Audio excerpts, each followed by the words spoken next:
গভীর রাতে খালাতো বোনকে বাথরুমে নিয়ে 2 পা কাঁধে তুলে আমার ওটা ঢুকাতেই ওমাগো বলে চিৎকার মেরে উঠল। তারপর মুখ চেপে ধরে আমার ওটা ঢুকিয়ে পচাত পচাত করে তার গরম পানি বের করলাম। হ্যালো বন্ধুরা, খালাতো বোনকে কিভাবে গভীর রাতে বাথরুমে নিয়ে খেললাম, এখন তোমাদেরকে ইন্টারেস্টিং গল্পটা শোনাবো।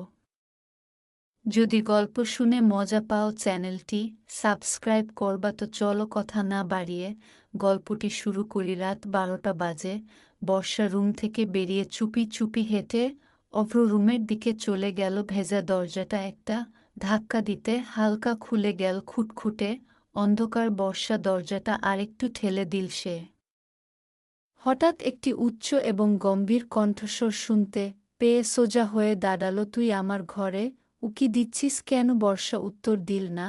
অব্রতাকে পাশ কাটিয়ে রুমে চলে গেল। তারপর সুইচ টিপে ঘরের বাতি ধরালো। হ্যান্ডব্যাগটা বিছানার শার্টের বোতাম দুটো খুলে বর্ষার দিকে তাকাল। আগের চেয়ে দ্বিগুণ গম্ভীর গলায় বলল, তুই প্রশ্নের উত্তর দিচ্ছিস না কেন? এত রাতে এখানে কি করছিস? লম্বা চওড়া বলিষ্ঠ মানুষটার সামনে তাকে প্রায় ছোট মনে হয়। সে তার দিকে ভ্রুকুটি করে তাকালো। দ্বিতীয়বার প্রশ্ন করার পরও উত্তর না পেয়ে অপ্রতিজ্ঞ দৃষ্টিতে তাকিয়ে বিছানায় বসল। অব্র গম্ভীর গলায় বলল, কথা বলিস না কেন? আমি কি চাচিকে ডাকবো? বর্ষা কাতর গলায় বলল, আমি পানি খেতে যাচ্ছিলাম।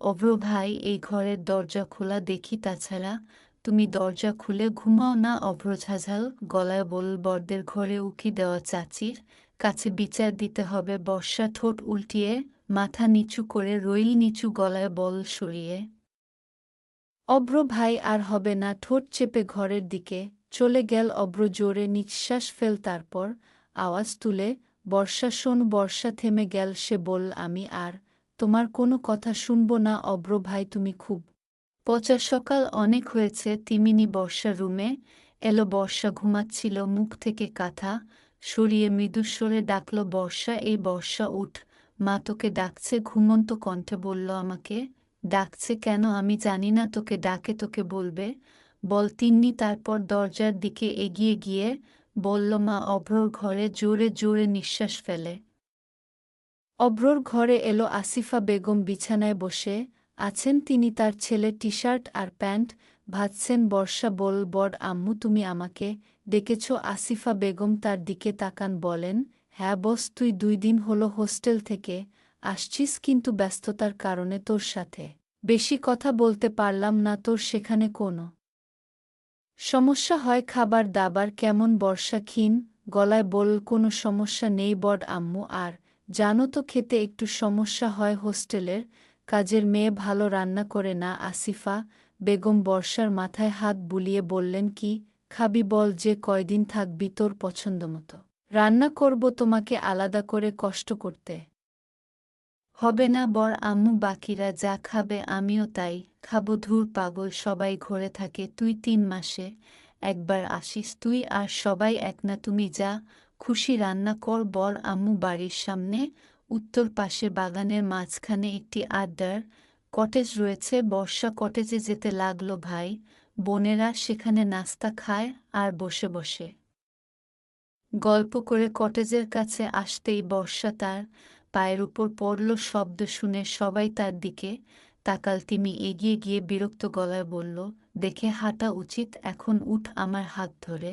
বর্ষা রাগী গলায় বলল, কে এখানে কলার ছোকলা ফেলছে? অভ্র বাম হাতে তর্জনী কপালে রেখে বলল, আমি ভুলে ফেলছি। সেখানেই থেমে থাকিনি বর্ষা। সে রুমে চলে গেল। সারাদিন ঘর থেকে বের হয়নি। সন্ধ্যায় বেরিয়ে নিচে গেল।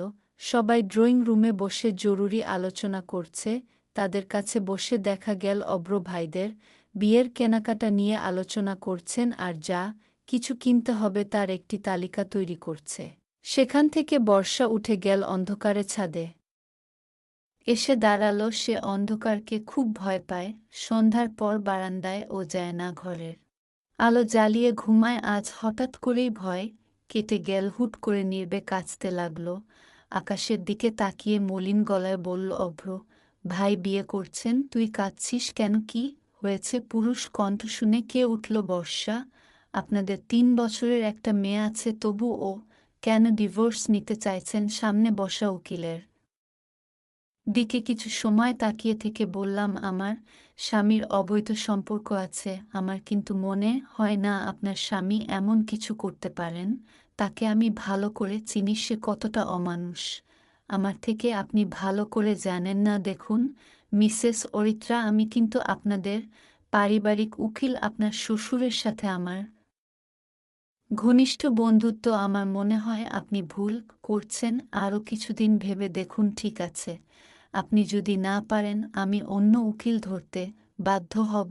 আপনার কি মনে হয় না বাচ্চাটা বাবা ছাড়া হলে সমাজ ভালো চোখে দেখবে? আমি সমাজের ধার ধারি না। এই সমাজ আমাকে কি দিয়েছে? শুধু লাঞ্ছনা আর অপমান। আমার এটাই চূড়ান্ত সিদ্ধান্ত। এই বলেই উকিলের চেম্বার থেকে বেরিয়ে এলাম। আমি অরিত্রা, সাধারণ ঘরের মেয়ে, বাবা মায়ের পছন্দ করা ছেলের সাথে বিয়ে হয়। দেখতে দেখতে বিবাহিত জীবন কেটে যেতে লাগলো। বিয়ের ঠিক ২ বছর পর একটা রাজকন্যা এলো কোল জুড়ে। আমার স্বামী আয়ান খুব বড় বিজনেসম্যান, গভীর জলের মাছ সে, তাই তো সমাজে কোটিপতিদের একজন হতে পেরেছে খুব সহজেই। যতদিন যেতে লাগলো তার ভিতরে অহংকার বাড়তে লাগলো। রাত করে বাসায় আসা এটা যেন রোজকার রুটিন হয়ে দাঁড়িয়েছে। সেদিন রাতের কথা, রাত ৪টা বাজতে গেছে। আয়ান এখনো ফিরেনি। আমি দীপ্তিকে নিয়ে ঘুমিয়ে পড়েছিলাম। হঠাৎ করে ঘুম ভেঙে যেতে বুঝতে পারলাম আয়ান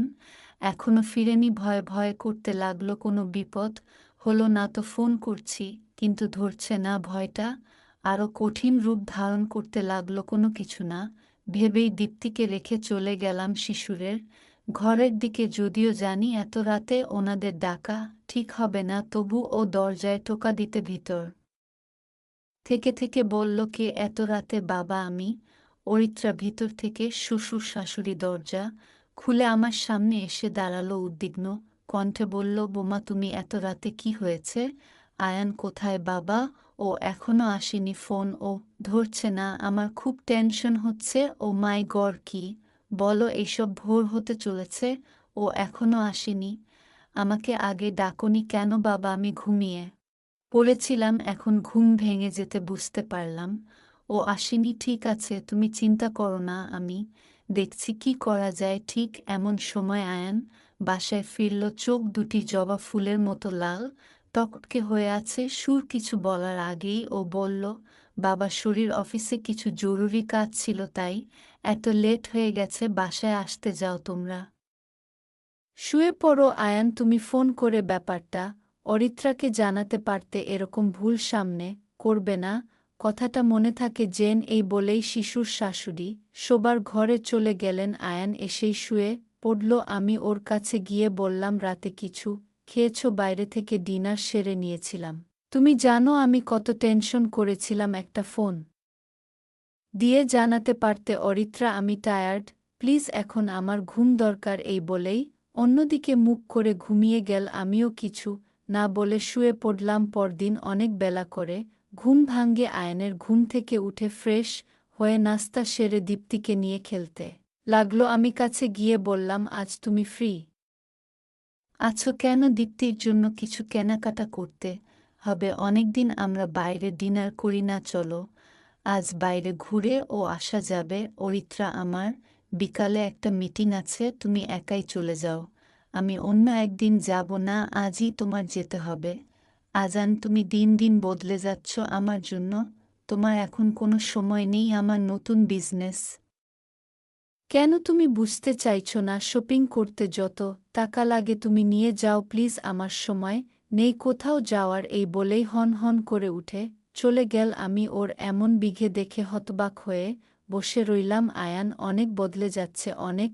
একটা অজানা ভয়ে বুক কটা দুরু দুরু করতে লাগলো। সেদিন সকালে ঘুম থেকে উঠে আয়ান তড়িঘড়ি করে অফিসে চলে গেল। এতটাই ব্যস্ত ছিল যে ফোন নিতে ভুলে গেল। আমি রান্নাঘরে ছিলাম দীপ্তিকে নিয়ে। শিশুর শাশুড়ি নিজেদের ঘরে। হঠাৎ করে আমার কানে আয়ানের ফোনের শব্দ কানে এলো। ঘরে আসতেই দেখি ওর ফোন, হয়তো কেউ জরুরি কল করছে। হঠাৎ একটা বুদ্ধি মাথায় এলো, ফোন নিয়ে আয়ানের অফিসে গেলে কেমন হয় ওকে না বলেই সারপ্রাইজ দেওয়া যাবে তৈরি হয়ে ঘরে গিয়ে বললাম মা আমি একটু বাইরে যাচ্ছি এখনই ফিরে আসব হঠাৎ করে কোথায় যাবে বুমা আয়ানের ফোনটা রেখে গেছে বারবার কল আসছে হয়তো কোনো জরুরি কল ঠিক আছে যাও দাদুভাইকে নিয়ে চিন্তা করতে হবে না আমরা আছি তো আমি ড্রাইভারকে গাড়ি বের করতে বললাম সত্যি আমার ভাগ্য ভালো যে এমন শ্বশুর শাশুড়ি পেয়েছি আমাকে কত কেয়ার করে দুজন মানুষ গাড়ি আয়ানের অফিসের দিকে এগিয়ে যাচ্ছে ভীষণ ভালো লাগছে আজ আয়ান আমাকে দেখে কি করবে মনে পড়লেই হাসি পাচ্ছে হয়তো অবাক হয়ে যাবে এভাবে দেখে অফিসের ভিতরে ঢুকে আয়ানের রুমের দিকে এগিয়ে যেতে লাগলাম সামনে ওর পিয়ের রুম মেয়েটা দেখতে ভীষণ সুন্দরী ইচ্ছে করে তাকিয়ে থাকি অনেক সময় আজ আবার শাড়ি পরে এসেছে অস্কিম্য সুন্দর লাগছে আমি কাছে যেতেই হেসে দিয়ে বলল কেমন আছেন ম্যাম ভালো আছি মোনা তুমি কেমন আছো জি ভালো কিন্তু স্যার তো একটু আগে বের হয়ে গেলেন কোথায় গেছে বলতে পারো ম্যাম সেটা তো জানি না তবে এসেই আজ স্যার বেশি সময় অফিসে ছিলেন না কোথায় যেন বের হয়ে গেলেন আর বললেন ফিরতে দেরি হবে মোনার কথা শুনে একটু অবাক হলাম কোথায় গেল হকিত করে কোনো সমস্যা হলো না তো আমি মোনার দিকে তাকিয়ে থেকে বললাম ঠিক আছে তোমার স্যার এলে বলো আমি এসেছিলাম ঠিক আছে বাই বাসায় এসে একদিন ঘুরে যেও আচ্ছা ম্যাম বাই গাড়িতে বসে নানান চিন্তা মাথায় ঘুরপাক খাচ্ছে এমন সময় ওর ফোনের দিকে আমার চোখ গেল বাসায় একটা ফোন দেওয়া দরকার দীপ্তি কি করছে ব্যাগে আমার ফোন নেই আয়ানকে সারপ্রাইজ দিতে এসে আমি নিজেই সারপ্রাইজ পেয়ে গেলাম আয়ানের ফোন থেকে ফোন করে বাসায় জানিয়ে দেই আমি আসছি আয়ানের ফোনের লক আমার জানা আছে সেই আগের দেওয়া লক খুলে আমি পুরো হতবাক হয়ে গেলাম একটা নম্বর থেকে অনেকবার কল করা হয়েছে ২-৮ বার রিসিভ কল এবং অনেকগুলি মিস কল উঠে রয়েছে আমি একটু অবাক হলাম এটা তো আমার সবথেকে বেস্ট বান্ধবী নীরার নম্বর বেশ কিছুদিন ওর সাথে আমার যোগাযোগ নেই কিন্তু আয়ানের ফোনে ওর নম্বর এতবার রিসিভ কেন যদি আমাকে দরকার থাকে তাহলে আমার ও ফোন আছে তবে আয়ানের ফোনে এতবার ওর নম্বর কেন আমার মনের ভিতরে অনেকগুলি কেন উকি দিতে লাগলো এসির ভিতরে থেকে ও আমি রীতিমতো ঘেমে যাচ্ছি আয়ান আর নীরা বাইরে কোথাও গেল না তো না না আমি আর কিছু চিন্তা করতে পারছি না এটা আমার ভুলও হতে পারে নীরা হয়তো আমাকে ফোনে পায়নি তাই ওকে ফোন করেছে কিন্তু ফোনগুলি বেশ কয়েকদিনের একবারও আয়না আমাকে বলেনি নীরা ফোন করেছিল আমি আর মানতে পারছিলাম না বুকটা ধড়ফড় করে কাঁপতে লাগলো আমার সাজানো সংসারে কোনো ঘূর্ণিঝড় আসছে না তো পর্ব এক শেষ রাতের রন্ধনু লেখা অধরা জেরিন অফিস থেকে বাড়িতে ঢুকতে গিয়ে থমকে গেলাম দেখলাম আমার হবু শাশুড়ি ড্রয়িং রুমের সোফায় বসে আছেন দরজার সামনে আমাকে দেখতে পেয়ে মুখে একটা স্মিত হাসি আর কঠিন চোখ নিয়ে উঠে বললেন এই তো পিঠা এসেছে গিফ হাতে ধরা একটা খাম